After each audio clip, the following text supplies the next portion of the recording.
5e émission du talk show avec un Q. Quatrième. On va recommencer. 4e. Mais non, mais tu sais quoi ? Recommençons pas. Gardons ça, c'est l'authenticité du talk show. Je suis avec Louis et Hugues. On est tous les trois les fondateurs de La Quincaillerie, l'agence de communication la plus marteau de France. Et on a lancé une émission qui met en avant les entrepreneurs inspirants du territoire. Et aujourd'hui, on a souhaité, pour aussi faire un clin d'œil à la démarche RSE qu'on a ici à l'agence, les paniers de Léa. Bastien, bienvenue Bastien. Mais merci pour l'invitation à tous les merci trois. Merci à toi d'être là avec nous. Okay. On est vraiment heureux de t'accueillir. On expliquera aussi aux personnes qui nous regardent ce qu'on a fait ensemble avec La Quincaillerie dans quelques minutes. Est-ce que tu peux nous pitcher ta boîte, les paniers de Léa, en 30 secondes ? Ouais, les paniers de Léa, c'est une société qui propose d'apporter de la joie dans l'estomac des collaborateurs sur leur lieu de travail. Et de manière très concrète, en fait, on a une offre d'alimentation qui est conviviale, gourmande et durable, et qui se traduit par 2 métiers, voire 3 maintenant sous peu. La livraison de fruits dans les salles de pause des entreprises, avec du snacking et des petits déjeuners. Et la deuxième, c'est des animations qui se greffent aux événements de la vie d'une entreprise, type bar à jus, bar à insectes, vélo à smoothie, bar à glace. Insectes, c'est ça ? Ouais, bar à insectes. Et le 3e métier qui est en train de se développer, c'est le food management, c'est un métier serviciel. Donc en gros, on va gérer l'ensemble de la food d'une entreprise pour s'adapter au contexte d'équilibre au télétravail présentiel et d'envie de mieux manger des collaborateurs. Ok, mais c'est pas la seule chose que tu fais également. Tu es également à la tête d'une association qui s'appelle Ya Durable. Donc tu as le droit de pitcher en 30 secondes l'association Ya Durable. Ok, écoute, c'est une association qui nous tient à cœur, qu'on a créée il y a 1 an. L'idée de Ya Durable, c'est d'aller le chercher là où il y en a pour le donner à ceux qui en ont besoin. Et donc de manière concrète, c'est d'aller donner aux étudiants en situation de précarité sur le territoire de la Melle et des Hauts-de-France des paniers de fruits et légumes anti-gaspi de nos producteurs qui sont financés en grande partie par des mécènes privés. Et on y reviendra, je pense que ça vous concerne directement. Et alors, juste pour revenir un petit peu sur ton entreprise, tu es un entrepreneur, Bastien, qui est même assez connu sur le territoire. Okay. Comment t'es venue l'idée des paniers de Léa ? Moi, c'est l'envie d'entreprendre qui est venue avant l'idée des paniers de Léa. Donc, j'avais ça en moi. J'ai fait des études de commerce. J'avais pas verbalisé l'envie d'entreprendre. Je me suis lancé dans la vie professionnelle en me disant qu'il y avait quand même un petit quelque chose autour de ça. Mais j'osais pas. Et puis j'ai fait une première expérience de consultant de 2 ans. J'ai changé assez vite vers un métier de contrôleur de gestion financier. Ça fait toujours lever les yeux. La voie royale après l'école de commerce. Ça fait rêver. Hein. Et moi j'ai aimé. Et en fait l'idée c'était vraiment... Il y en a qui ont aimé, ouais. Ouais. Et du coup l'idée c'était vraiment d'apprendre le métier de la gestion en fait, au plus près d'un directeur financier, d'un DG. Et là je me prédestinais à devenir entrepreneur. Et en fait j'ai des potes qui sont devenus entrepreneurs. Et je les ai accompagnés sur la structuration financière, suivi de trésor, etc. Et là pour le coup... c'était plus possible, il fallait que j'entreprenne. Et donc, j'ai commencé à en parler autour de moi. Donc, c'est un conseil que je peux donner à ceux qui veulent entreprendre, c'est d'en parler. Et en fait, mon frère m'a remis en relation avec un ami d'enfance qu'on avait en commun qui voulait entreprendre aussi. Et il n'avait pas d'idée non plus. Donc, ça tombait bien. On a fait un binôme. On a rien fait, du coup. On a fait un binôme. On voulait créer la boîte ensemble. Mais on a cherché pendant 6 mois une idée. Et en fait, un jour, on a tourné autour plein d'idées, on a fait des études de marché et autres. Et un jour, lui, il a une révélation, il bossait pour une coopérative agricole. Et il était dans la région, il a été heurté par les flux de produits frais qui n'avaient pas de sens et qui continuent à pas avoir tout le temps du sens. Savoir d'un producteur de carottes qui peut produire des carottes dans le nord de la France et les expédier dans le sud. Et à côté à 2 km de chez lui, il y a un Intermarché ou une autre grande surface qui va faire descendre des carottes des Pays-Bas. Et il n'y a pas de sens en fait à ça. Et il m'a dit, écoute, moi ça me heurte. J'aimerais bien développer les circuits courts dans la métropole lilloise. Et je me souviens très bien, il y a un pop-up mail qui m'arrive là comme ça au boulot. Et là, c'est ça l'idée. Et vraiment, c'est un truc hyper important dans toute la démarche que j'ai depuis 13 ans maintenant. C'est qu'en fait, j'ai eu une révélation ce jour-là. C'est que l'impact était super important pour moi. L'entrepreneuriat et l'impact étaient forcément liés et que en fait, mon futur serait lié à l'impact et à l'entrepreneuriat. Et c'est un vrai cheminement que tu as suivi du coup. Ouais. tout au long de ta carrière, même aujourd'hui avec l'association. Ouais, tout ça. à fait. Mais du coup, je me suis découvert. Et quelque part, il y a eu d'autres moments où j'ai eu la confirmation que c'était ça qui était extrêmement important, que les valeurs et l'impact étaient extrêmement importants. On sait à quel point la RSE c'est important, on le sait parce que pour toi, et pour nous aussi au Pour passage, nous aussi, ouais. carrément. Ça devrait l'être pour tous d'ailleurs. Ouais. C'est quand même assez important. Tout à fait. En quoi c'est ancré dans ton âme d'entrepreneur et quel a été le déclic et comment est-ce que tu as mis ça en place? Si, il y a des entrepreneurs qui forcément nous regardent, c'est quoi les trucs que tu as mis en place dans ton entreprise pour justement valoriser cette démarche RSE? Bah déjà le métier qu'on fait, hein, donc il y a 12 ans, on lance une entreprise qui propose en B2C, hein, qui propose aux particuliers de commander des produits frais 100% locaux. Donc là on est complètement déjà dans une démarche RSE. Et le mot RSE à l'époque je ne le connais même pas. Je le connais 3 ans après la création d'entreprise. Parce que en fait on commence à faire du B2B en fait, au bout de 2 ans notre modèle il change. T'as fait un pivot au bout de 2 ans. Pivot, ouais. Comme beaucoup de boîtes d'ailleurs qui commencent en B2C, qui se disent bon allez on va tenter le B2B et finalement B2B décolle. Ouais, en fait le modèle d'origine il était très compliqué, on n'a pas réussi à le rentabiliser et en fait on livrait les collaborateurs des entreprises avec des paniers de fruits et légumes direct producteurs sur leur lieu de travail. Et là c'est les entreprises en fait qui sont venues vers nous en nous disant mais on adore vos valeurs, donc ça continue à conforter ce que je vous disais juste avant, on adore vos produits et nous on a des politiques, alors c'était plus santé la manière dont ils nous ont abordés, et après ils m'ont dit RSE, et donc je me suis dit c'est quoi la RSE? Donc, j'ai découvert qu'en fait... Ah bah oui on en fait, on fait oh oui. Pour répondre à ta question, on faisait de la RSE sans le savoir, quoi, tu vois, et donc là on s'est dit tiens mais... on va aller à travailler ces politiques RSE qui sont en train de naître dans les entreprises. Et c'est marrant parce que tu parles de RSE aujourd'hui et d'importance de la RSE. Moi, j'ai l'impression que c'est important depuis 12 ans et je suis encore surpris qu'il y ait des boîtes qui doivent être accompagnées pour savoir comment on fait. En fait, c'est pas un peu juste du bon sens la RSE?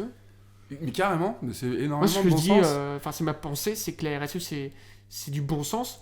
C'est Et quoi et de l'envie, en fait, il y a aussi, je pense, des vieux schémas d'entrepreneuriaux où l'objectif c'est la rentabilité. Moi, je jette pas la pierre aux entrepreneurs qui ont des objectifs de ce type, mais en fait, moi, j'arrive pas à comprendre. Je suis câblé, je pense autrement. J'arrive pas à comprendre qu'on comprenne pas qu'on puisse faire du bien à la planète ou aux hommes à travers les actions qu'on mène, en fait. Et donc, du coup, je comprends pas.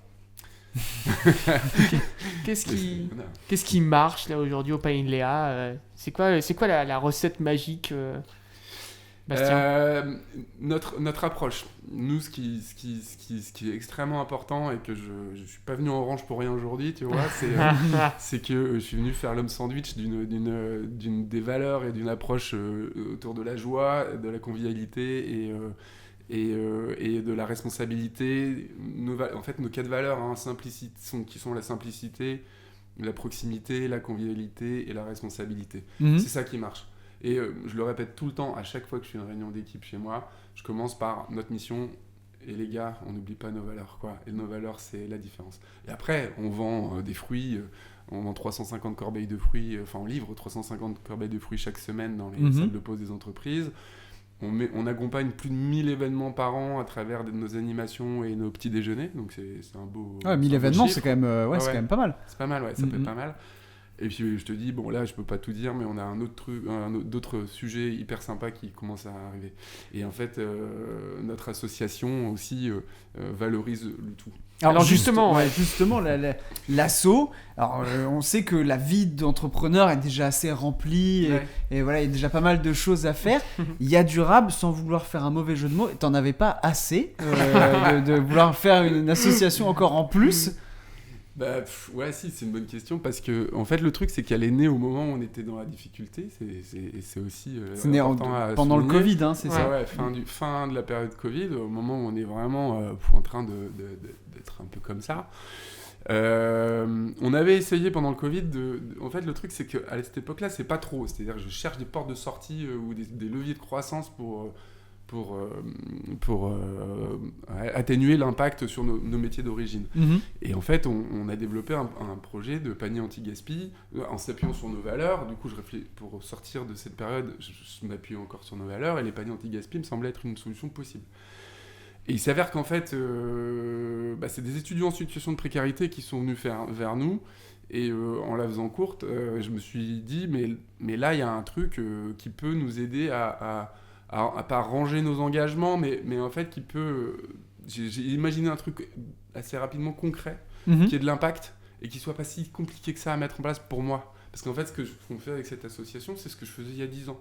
Et en fait, on a toute la structure organisationnelle, logistique, appro et réseau pour le monter.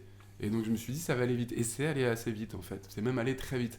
Et donc du coup en fait c'est un modèle assez calqué des paniers de Léa dans une association. Et finalement tu viens chez nous, puisque l'asso elle est logée chez nous, tu vois pas la différence en fait, c'est un process qui rentrait dans notre globalité, quoi. Et ça marche comment? Tu charges des mécènes, on en a été dans les premiers... Raconte-nous un peu l'histoire des... C'est le deuxième, parce que en fait, le premier c'est Yann Orpin et Cleaning Bio qui ont financé la première distribution. Et puis après je vous ai contacté aussi pour tes mandats qui sont pour moi représentatifs d'un écosystème à emmener.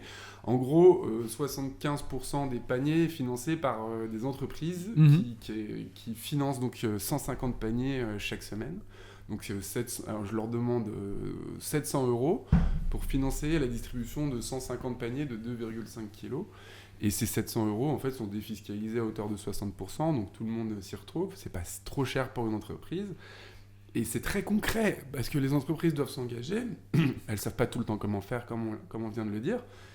Et là, il y a du concret. Il y a 150 paniers, il y a 375 kilos d'anti-gaspi qui sont sauvés, et il y a aussi 5 heures de travail en insertion données à des travailleurs handicapés.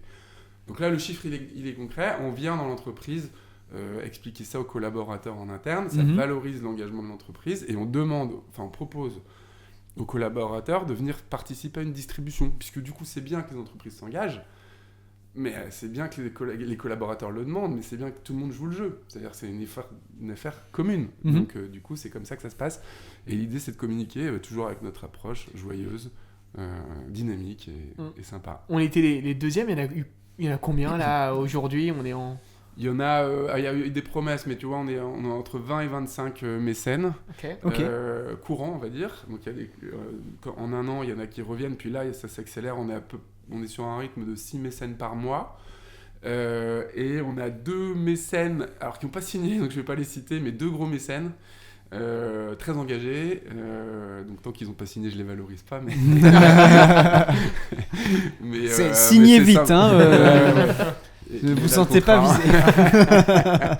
Non mais voilà, c'est normal, parce que si c'est un autre qui arrive, je ne cite pas. Mais on a deux beaux trucs qui arrivent sous le coup. Et justement, est-ce que les entreprises qui le font, tu disais qu'elles étaient vraiment engagées, mais à quel point du coup tu les engages là-dedans? Est-ce que c'est juste on donne un chèque et on fait le speech et voilà?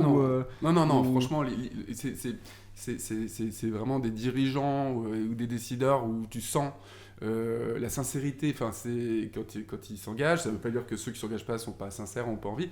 Parce que la difficulté de ce modèle, c'est que ceux qui font du résultat négatif n'ont pas trop intérêt à donner, puisqu'il n'y a pas de défiscalisation. Donc c'est un peu touchy pour certains, ou qui révèlent qu'il y a la carotte financière quand même. Donc je fais gaffe. Mais et ensuite, deuxièmement, on essaie de créer une communauté. On a organisé notre première soirée de soutien à l'association fin janvier. Certains mécènes sont venus. Et puis après, ils deviennent mécènes une deuxième année. Donc du coup, il y a un engagement qui se fait. Et encore une fois, nous, on fait maintenant un welcome kit. En gros, on vient dans l'entreprise donner des fruits et un diplôme. Et on aime bien l'idée du diplôme. Et voilà, l'idée, c'est que vous partagiez, vous les mécènes, au sein de l'entreprise, votre action. Et c'est encore une fois très simple, et ça se passe carrément bien. Donc, c'est quoi ta relation avec les producteurs? Parce que c'est pas évidemment les paniers Léa qui produisent des légumes, raconte-nous, et des fruits. Ouais. C'est quoi ta relation avec les producteurs? Comment tu les as trouvés? C'est quoi leur histoire? Est-ce qu'il y a une anecdote de ouf à nous raconter sur une relation avec un producteur? Bah ouais, en fait c'est comme ça que c'est né. En fait, le truc c'est que la relation avec les producteurs, elle a commencé dès le démarrage de notre projet. On avait 70 producteurs en réseau à travers le réseau de mon associé qui était côté produit, côté appro. Et en fait, l'idée, le tout début de l'idée est venu en fait pendant le Covid, quand on essayait de vendre des produits frais en livraison à domicile. Encore une fois, c'était pour trouver des relais de croissance, parce que nous on est tombé à 3% de notre chiffre, pour être concret. Oui, du coup. Il fallait trouver des sources de relais de croissance. Et donc j'ai une productrice d'agrumes non traitées, cueillies à la main, incroyable en Espagne, on l'assume, ça à 100%, qui du coup me produit aussi des avocats juste incroyables. Et on vend un certain nombre d'avocats pendant le Covid, donc à peu près à cette période, c'était à la fin de la saison. Et elle m'envoie, 8 caisses d'avocats, donc en 2020. Et les avocats, je les réceptionne et puis ils sont tous tout mous. Et donc je la rappelle, je dis, mais tu m'as vendu quoi ? C'est invendable, pourquoi tu m'as mis ça dans le camion, quoi ? Et là elle me dit, mais attends, Bastien, ça c'est ce qu'on appelle de l'anti-gaspi, enfin du gaspillage alimentaire. Je dis, ah bon, mais c'est énorme. Et pourtant j'étais au courant des chiffres, mais j'ai sous les yeux le gaspillage. Et elle me dit, non mais Bastien, c'est la fin de saison des avocats, je les ai mis dans le camion, c'était dur, ils arrivent, ils sont mous, je te les donne. Je fais, mais... Enfin, c'est sympa, mais il y a du travail derrière. Et donc j'ai fait un appel j'ai fait du déstockage, et puis ça a pris. Et là, je me suis dit, mais le gaspillage alimentaire, c'est monstrueux chez nos producteurs. Donc c'est 30% de leur récolte. Donc là, j'appelle mes producteurs pour en revenir à ta question. Et là, ils me disent tous, ouais, moi j'ai une palette de poireaux, il y en a un autre qui fait tiens, ça tombe bien, j'ai des pommes trop petites et tout. Et donc du coup on a tout rassemblé, on a monté une première petite épicerie anti-gaspi dans nos locaux. Et l'histoire est née comme ça en fait. On va aider nos producteurs et en fait il y avait un vide, quoi. Là on en parle, mais il y a 3 ans il y avait un non-dit sur le sujet. En fait il y avait un vide. Donc on a essayé de travailler sur le sujet. Je rebondis sur ce que tu disais, pendant le Covid, tu étais à 3% de ton chiffre d'affaires, ou du jour au lendemain, globalement, tu as arrêté de livrer, du coup. Aujourd'hui, on voit de plus en plus que les entreprises essayent d'avoir des politiques salariales orientées bien-être, etc., de faire revenir les gens au bureau et tout. Est-ce que, du coup, toi, tu as repris cette vague-là ? Est-ce que tu es en croissance, du coup, comparé à avant Covid ? Comment ça se passe un petit peu ? Ouais, ça se passe très bien. Est-ce que les paniers DA sont pas finalement un peu un indicateur du bien-être en entreprise ou de la volonté du bien-être en entreprise ? Mais carrément. Mais il y a un léger changement par rapport à l'avant Covid. En fait, en effet, il y a aujourd'hui un besoin des entreprises de faire revenir les collaborateurs sur site. Et premièrement, pour certaines, deuxièmement, de s'adapter à un équilibre télétravail présentiel qui est hyper complexe dans la gestion de la création d'un socle commun, d'échanges, etc. Couplé à une envie de manger plus vite et mieux. En fait, les trois font qu'aujourd'hui, notre offre a un peu changé. C'est-à-dire qu'il y a du nomadisme alimentaire, faire revenir les gens dans les bureaux, et puis ils sont là, ils sont pas là. Donc en gros, il faut manger plus vite. Donc la cafette, le resto à l'ancienne d'entreprise est quasiment mort. Aujourd'hui, c'est des solutions plus rapides qui naissent. Donc on en profite à fond. Et nos animations sont aussi là pour dire venez, il y a un bar à glace jeudi, donc du coup on nous appelle, c'est pas trop cher. Ça tu faisais pas avant le Covid des animations. Donc j'ai surfé là-dessus. Ok. Alors qu'avant, en fait, tu vois, il y a des mots là qui reviennent un peu, mais avant Covid et qui sont symptomatiques. Avant Covid, on parlait de qualité de vie au travail, QVT. Ouais. Là, ça commence à revenir. On parle de QVCT maintenant, parce que du coup, c'est conditions de travail. Mais c'est mon marché, moi, que j'adressais, c'était QVT, qui était encore naissant. Covid a explosé tout ça, c'était télétravail. Et moi, maintenant, c'est les 3 sujets, c'est ce que je vous disais, c'est-à-dire faire revenir, faire parler, et puis accompagner les envies de manger autrement. Et les paniers Léa, en quelques chiffres, c'est combien de paniers par mois ? C'est combien de collaborateurs ?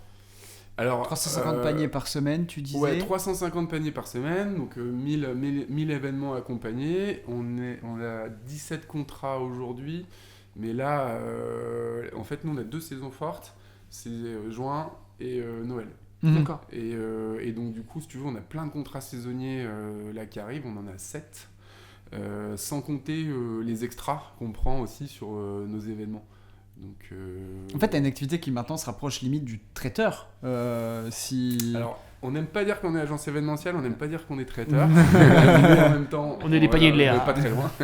Enfin, traiteur non, parce que on transforme rien. Ouais. Tu vois, on n'a pas de labo dans lesquels on travaille avec des labos à qui on a donné un cahier des charges. Ouais. Voilà. Donc du coup, on a des offres de muffins ou de madeleine qui sont juste canons, mais c'est un cahier des charges qu'on a donné à un labo. On va sans doute relancer une offre de plateau repas. On avait essayé, on a testé, on a stoppé. Il y a un truc sympa, on a un nouveau labo. Voilà. On a aussi une offre de buffet en bêta-test chez nos clients abonnés. On a trouvé un labo avec qui on est tombé d'accord sur un cahier des charges. Voilà. Donc on est plutôt agrégateur de solutions food en fait. Voilà. C'est... Trop. Hein ? Non, je disais trop cool. Ouais. Bravo pour tout ce que tu fais, Bastien. Merci. Ce que je te propose, c'est qu'on passe à la concu. Alors, le principe de la concu, il est simple. Je vais te montrer 6 logos qu'on a choisis avec attention. Je tiens à préciser que c'était pas facile à choisir, étant donné que vous êtes pas vraiment traiteur, pas vraiment. Voilà. Il se rattrape sur sa question, le type. C'était un peu compliqué. Agrégateur. On a choisi, on a vu un peu large sur la On a mis des concurrence. quincailleries aussi dedans. Pour être sûr d'avoir des trucs. Enfin, autour du bien-être Et en Emmaüs entreprise, aussi, en tout hein, cas. On aurait pu mettre en avant des clients. Allez. Mais plaisanterie mise à part, on va te montrer 6 logos, Ouais. 6 marques emblématiques pour beaucoup d'entre elles. Et tu vas nous choisir une avec laquelle tu as envie de faire une collab, Ok. l'autre que tu as clairement envie d'enterrer, Ok. et l'autre que tu as envie, qui t'inspire et que tu as envie d'égaler. Ok ? Ok. Alors dedans, tu as. Sympa les gars. Désolé, on te Bon met un peu parler. dans la merde. Ouais, sympa. T'as Refectory, donc anciennement Anciennement Dashbox. Ouais, Dashbox. Ouais. T'as Uber Eats, t'as Yanka, t'as la consignerie au bureau, Ok. les vergers de Gali et le fourgon. Ok. On commence par quoi On va Allez, aller dans l'ordre du coup. de la collab. La collab. Alors, l'avantage, c'est qu'il y en a 6. Donc, si t'as pas envie d'en parler d'un, tu peux Ouais, être c'est malin ça. et ne pas en parler. Mais si tu veux parler de tous, on peut parler de tous. C'est bon, j'ai la réponse à tes Elle est bien, C'est un- cette c'est- question, hein. Donc la collab, le fourgon. Ouais. On discute d'ailleurs là prochainement Avec enfin, Charles. avec Charles et ses équipes. On a déjà parlé de collaboration dans le passé. Là, ça pourrait se concrétiser. Voilà. Ok, trop cool. Ouais, je suis aussi admiratif de ce qu'ils font déjà, mais vraiment C'est très impressionnant. admiratif. Par rapport à Euh, l'impact qu'ils ont sur la ouais. filière. L'exécution dans le montage, dans leur projet, l'impact, les valeurs. Ouais, Ça me fait marrer que tu dis ça parce qu'il y a un mois, du coup, aux alentours du 1er avril, ils ont sorti un truc sur les frites consignées. Ouais, Je sais pas si t'as vu en j'ai mode, vu, ouais. en mode poisson d'avril. J'ai vu. Bah, peut-être que du coup, tu vas faire des frites consignées, c'est Ouais. ça Non, mais je l'ai bien vu, ouais. C'était drôle, c'était bien tourné et tout. Non, c'était cool. Ah, C'était cool. C'était pas mal. Alors, lequel t'as envie d'enterrer? Alors, ça, c'est le kill, quoi, tu vois. Putain, c'est pas sympa, hein, les gars. Ah, Moi, je suis j'envoie désolé. des Uber Eats hein, pour. Ah, tu te mouilles pas, en fait. Hein. Il n'y a aucun qui est sur le territoire réellement, quoi. C'est une émission de provoque. Ok. Non, mais du coup, c'est pour faire de l'audimat hein, que vous faites ça, en fait. Pas du tout. Et toi, normalement, tu rassembles hein, dans l'écosystème. C'est vrai. C'est bien nous connaître. Et non, Uber Eats pour les livreurs sans papier, hein, franchement, c'est. Je dis pas que ça m'arrive pas une ou deux. Je suis pas un grand consommateur d'Uber Eats, j'ai pas dit que je l'avais jamais fait. Mais c'est vrai que les livreurs sans papier, ça me fait toujours un peu bizarre, quoi. Mhm. Voilà, donc c'est la raison pour Je laquelle. Le modèle qui est pas. Ok. Ouais. Et parmi ces 6 marques, du coup, avec laquelle t'inspires et... Refectory, clairement. Ah ouais Refectory, Fourgon. Ah bah Mhm. moi, les fondateurs, je les ai accompagnés au démarrage de Dashbox. Avec le réseau Nord Entreprendre Avec Odéfi. au défi. Qui m'avait demandé d'aller les rencontrer pour que quand ils sont devenus lauréats au défi.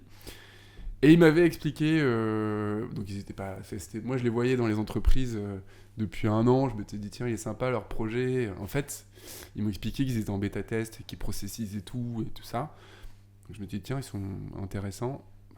À l'exécution derrière, on se connaît et je les ai vus évoluer.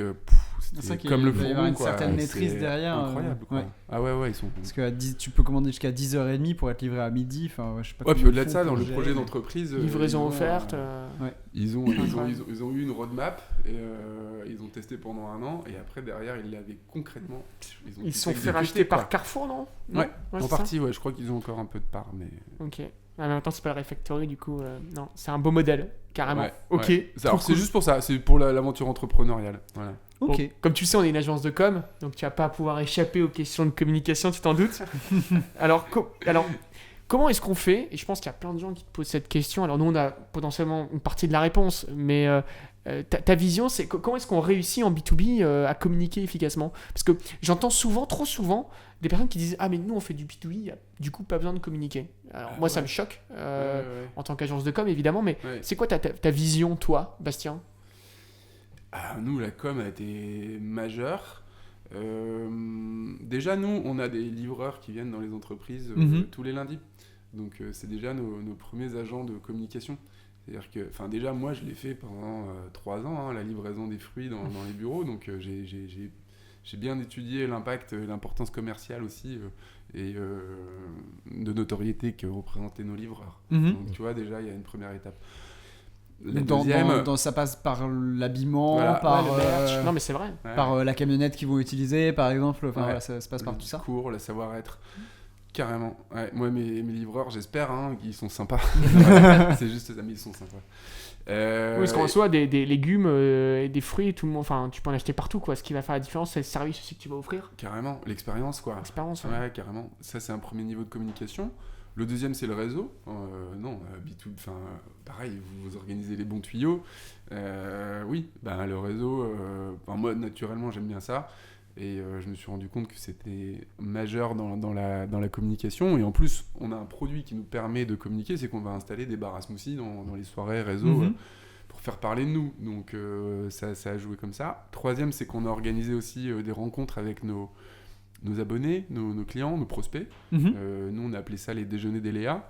Donc tous les mois, on a invité, c'était la condition publique de Roubaix, nos prospects chauds et clients autour d'un déjeuner. Et on faisait une visite culturelle du projet de la condition publique, qui a un projet d'impact social à travers la culture.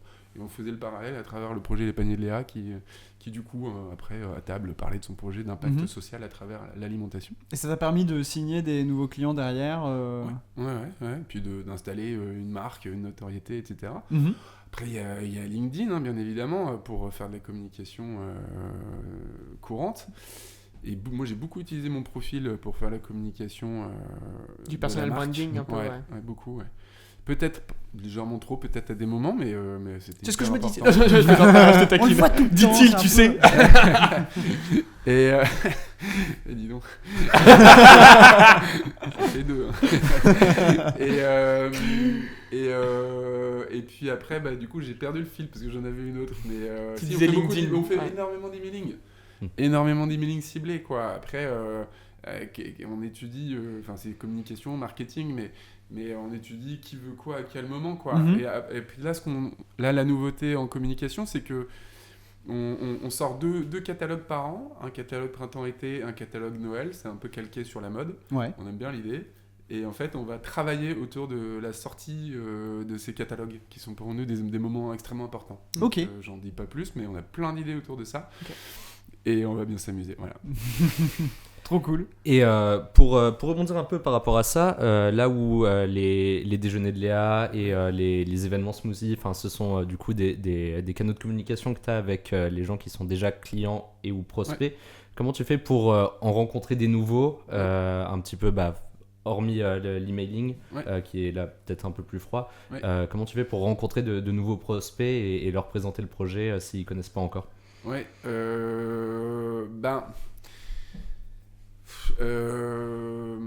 c'était beaucoup les réseaux en fait, tu vois, c'était l'inscription dans les réseaux, dans les soirées réseaux qui faisait que on rencontrait. Ouais, on a tenté pas mal de choses, des trucs qui n'ont pas marché, pourtant ça paraît pouvoir marcher. Je suis venu. Il y a un bruit de fond.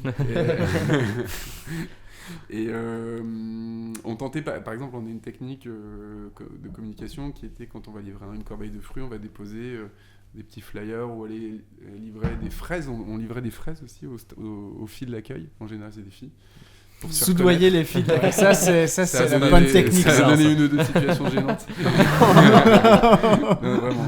J'étais déstabilisé, la fille est déstabilisée, mais ça. Vraiment, ouais, peu importe. Oh le malaise. Ah oui, j'étais mal à l'aise. Et du coup, Voilà des mais en fraises. fait, on se faisait connaître comme ça. Mais ça marche moyen.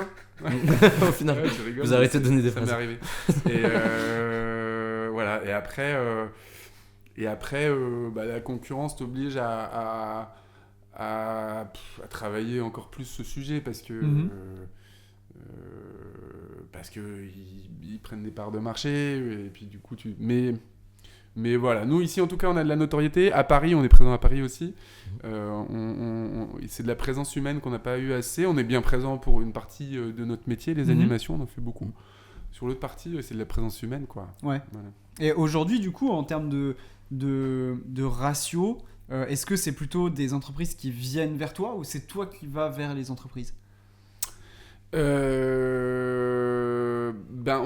le mesure pas bien ces derniers temps parce qu'en fait on a de la notoriété, il y a du Google Ads, il y a de l'emailing, mais j'ai envie de dire 50-50.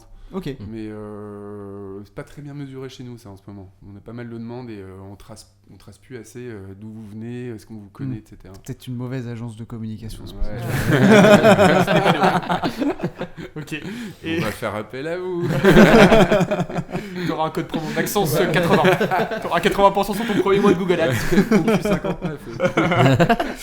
Et comment tu te fais connaître auprès des étudiants ? Tu nous as pas dit qui était vraiment bénéficiaire Ouais, t'as raison. des paniers. Comment est-ce qu'on est étudiant en précarité Ouais. et comment est-ce qu'on peut bénéficier de Yadurab ?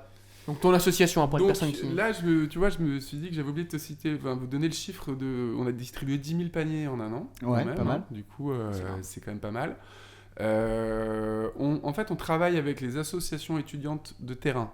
Donc, donc nous, on est l'intermédiaire. Donc on dit qu'on distribue aux étudiants, mais en fait, c'est à moitié vrai. On distribue aux assos qui distribuent aux étudiants. Les Ok. assos étudiantes ? Des assos étudiantes, donc D'accord. des épiceries solidaires. Là, il y a des assos nationales qui débarquent comme Linky ou Copain, par exemple. Mhm. Il y a notre asso partenaire originel, elle s'appelle Alpha. Mhm. En fait, c'est des étudiants qui ont créé cet asso pour distribuer plus que des paniers de fruits et légumes. Nous, on s'arrête aux fruits et légumes. Et on met en place des ateliers de sensibilisation au mieux manger auprès des étudiants, d'ailleurs. Ok. Voilà, donc du coup, c'est comme ça qu'on se fait connaître. Et en fait, ils ont faim, hein, les étudiants. Il y a 25% des étudiants en situation de précarité dans la MEL. Donc ça représente à peu près 35. C'est énorme, 25%. Ouais, donc ça veut dire que tu en as 1 sur 4 qui soit est dans une situation avec un logement non décent Mhm. et ou qui ne mange pas à sa faim. C'est-à-dire en gros, il mange un repas par jour. 1 sur 4. C'est 35 à 40 000. Donc quand tu fais 250 paniers par semaine, en fait, eux... Oui, tu couvres qu'une très légère Ouais. partie du problème, même si c'est déjà évidemment énorme, mais... qui viennent, quoi. Et du coup, les assos, en fait, elles communiquent à travers les réseaux sociaux un formulaire en disant qui veut s'inscrire à la distribution de cette semaine, et puis premier arrivé, Canon. premier servi, quoi. C'est comme ça que ça marche. Ok. Et tu vois régulièrement les mêmes étudiants ou tu fais appel Ça peut-être à tourne, différentes assos à chaque fois Ouais, pour non, que... alors les assos, on essaie de bâtir des partenariats solides, Mhm. c'est super important. Et après, ça tourne, et je crois qu'ils en ont quelques-uns qui reviennent, mais en fait, tu vois, c'est premier arrivé, premier servi, donc Ouais. ça tourne. Alors c'est parti, on va passer aux questions culottées. Ah oui. Est-ce qu'une corbeille de fruits, ça apporte vraiment du bonheur aux collaborateurs ? C'est une question qu'on peut se poser, nous, en tant que dirigeants. C'est comme le baby-foot, c'est pas... Ah ouais.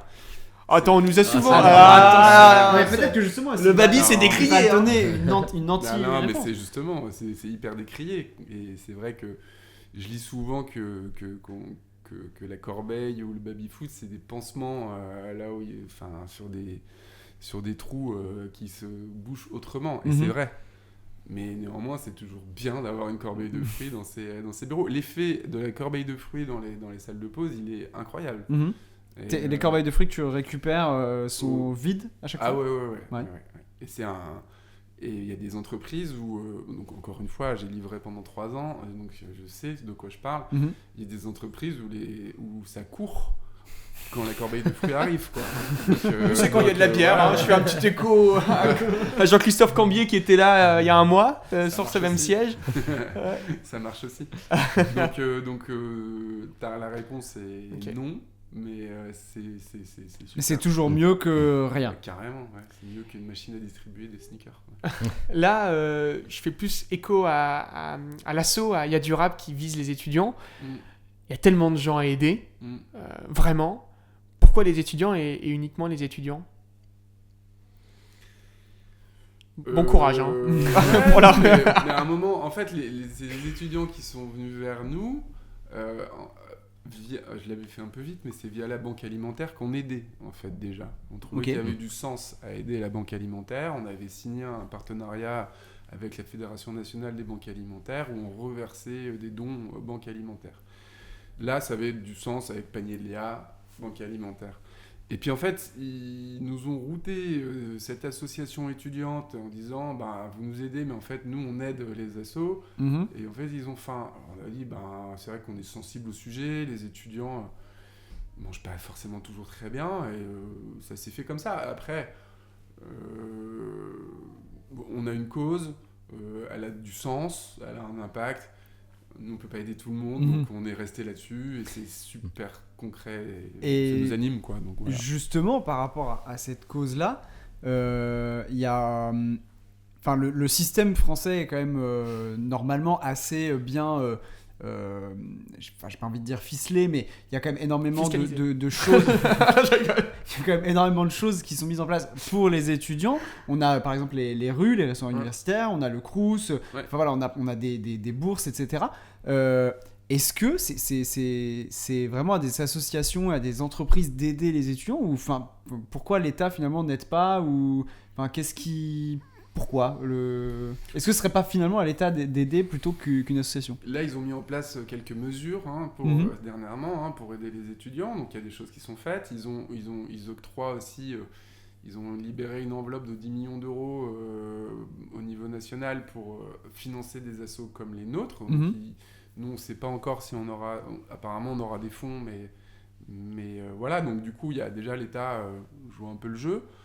Ensuite, nous, l'idée de Y'a du rap, c'est que en fait, ces sujets-là, c'est un peu l'affaire de tous, Mhm. et qu'il y a un système un peu global qui marche un peu sur la tête sur certains sujets. C'est moi là. Mais du coup, par exemple, sur le gaspillage alimentaire, c'est un système de consommation où on est tous responsables, en fait. Mhm. Moi-même, hein. Donc du coup, on s'est dit qu'on avait sans doute pensé à un système innovant d'un point de vue économique et social. Mhm. Et moi, je suis persuadé que ça marche. Et donc voilà, et aujourd'hui, vous êtes bien placé pour le savoir, les boîtes, elles doivent être engagées, il y a des entreprises à mission, par exemple, et mais pour moi, il y a d'autres formes d'engagement. Nous, on a cette forme d'engagement-là, et je pense que les entreprises ont un impact sociétal à avoir. Mhm. Et c'est ce qu'on appelle la RSE ou autre, mais Ou le bon sens, comme il disait. Mais dans le bon sens, quoi. Et donc, du coup, moi, je savais faire ça avec les paniers de Léa de manière très simple, très facile, efficace. Mhm. Et on l'a mis en place et l'impact, Merci beaucoup, Bastien, d'avoir Attends, accepté. j'avais une Ah, dernière question. Est-ce que t'as pas peur que les entreprises qui font appel à Y'a du rap Ouais. fassent un peu du greenwashing, enfin c'est pas du greenwashing à proprement parler, mais plus de la... profite un peu de la démarche fiscale. Ouais, qui est alors, associée. non seulement, mais en plus redore un peu leur image en finançant... Alors tu vas me dire, il y a toujours un impact positif, mais Ouais. si derrière l'intention n'y est pas, est-ce que ça a vraiment du sens finalement? On a déjà eu un ou deux sujets un peu autour de ça. Après, on est moins enclin à courir derrière eux comme ça, mais en même temps, comme tu dis, il y a des paniers qui sont distribués derrière, donc Mhm. Du coup, C'est le plus on important. va pas dire non, quoi. Mhm. Mais Mhm. bon, c'est sûr qu'au fond de nous, il y a... Mais de toute façon, on est obligé d'aller dans ce sens-là. Tu disais bon sens, il faut y aller. Même s'ils font du greenwashing aujourd'hui, de toute façon, au bout d'un moment, ça se révèle, quoi. Mhm. Donc, Ok. C'est bon, je peux le dire là? Oui. Merci beaucoup, Bastien, d'avoir accepté notre invitation à merci cette à tous les trois. 4e émission du Talk Show avec un Q. On met en avant des entrepreneurs qui sont inspirants, qui réussissent sur le territoire. Merci pour tout ce que tu fais. Merci. Et compte sur nous, compte sur la Quincaillerie pour justement continuer à soutenir Y'a du Rab. Et Cool. encore bravo pour tout ce que tu fais. Merci beaucoup, Bastien. Ben, Merci, à vous, Bastien. merci. Bravo à vous trois.